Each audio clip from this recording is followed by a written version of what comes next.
मराठ्यांना सरसकट कुणबी प्रमाणपत्र देण्यात कोर्टाच्या 2 निर्णयांचा मोठा अडसर। सरसकट कुणबी म्हटलं तर सामाजिक विचित्रपणा ठरेल असा 2003 मध्ये दिला होता निर्णय। आपण उद्यापासून पाणी घेणं बंद करणार, मनोज जरांगे करणार जरांगेंची मोठी घोषणा। मुंबई पोलिसांकडून पुन्हा एकदा 1 दिवसाची परवानगी बहाल। आरक्षण दिलं नाही तर माझी अंत्ययात्रा इथूनच निघेल, मी मृत्यूला घाबरत नाही, मनोज जरांगेंचा सरकारला पुन्हा इशारा।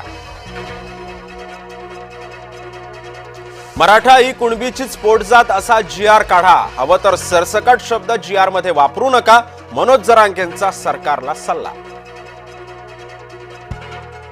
जरांगेंना भेटायला गेलेल्या सुप्रिया सुळेंच्या कारला आंदोलकांचा घेराव, शरद पवारांविरोधात जोरदार घोषणाबाजी।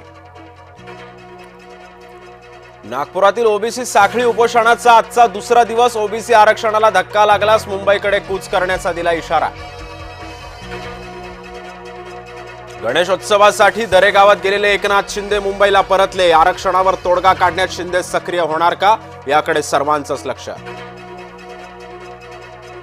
वैभव खेडेकर 4 सप्टेंबरला भाजपमध्ये प्रवेश करणार, रवींद्र चव्हाण नितेश राणेंच्या उपस्थितीमध्ये पार पडणार मुंबईमध्ये पक्षप्रवेश सोहळा।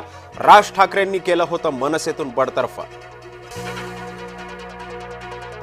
मी मंगळसूत्र चोरांच्या विरोधात लढत नाही, जयंत पाटलांनी गोपीचंद पडळकरांना डिवचलं, देशामध्ये वाचाळवीरांची संख्या खूप वाढल्याचीही केली टीका।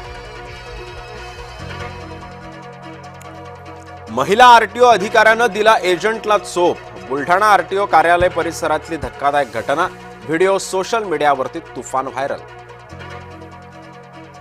पुण्याच्या शिक्रापूरमध्ये सातारा शहर पोलिसांवर हल्ला, अटक करण्यासाठी गेलेल्या पोलिसांवर आरोपींचा हल्ला, हल्लेखोराचा सातारा पोलिसांकडून एन्काउंटर। भिवंडी खाडी किनाऱ्याजवळ तरुणीचं शीर आढळल्यानं खळबळ, मृत तरुणीचं वय अंदाजे 25 ते 28 वर्ष असल्याची माहिती। प्रसिद्ध अभिनेत्री प्रिया मराठेचं निधन, वयाच्या 38व्या वर्षी प्रियानं घेतला अखेरचा श्वास, कॅन्सरशी झुंज ठरली अपयशी।